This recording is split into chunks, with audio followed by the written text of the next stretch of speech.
Sparky. Kaner, nandiyan ba si Bricks? Wala eh. Wala dito si Bricks. Kailan mo siya ulit nakita? Di ko alam. Tagal na namin di nakikita ni Bricks. Hindi siya umuwi dito. Eh, balita ka ba sa kanya kung may iba siya nilalakad na racket? Wala. Na hindi namin... Wala akong balita sa kanya. Hindi siya umuwi dito isang buwan na. Tandaan mo, Kaner. Paalala mo dyan sa pinsan mo. Kung sino ang kinakalaban niya.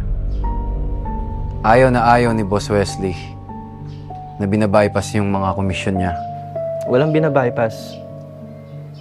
Malinis tumabaho pinsan ko. Wala siyang ginagawa masama. Alam ko talaga ang tao pag nagsisinungaling. Ano pagsisinungaling mo sasabihin ko sa'yo? Sinasabi ko nga yung totoo. Alam nyo? Pinsan nga kayo. Nagsasabi ako ng totoo. Nagtanong ka, sumagot ako. Mga sinungaling kayo. Tandaan nyo to. Kung sa malaman namin, yung pinsan mo rin ang mananagot. Tandaan mo to, Kaner. Maghanap ka ng pruweba mo.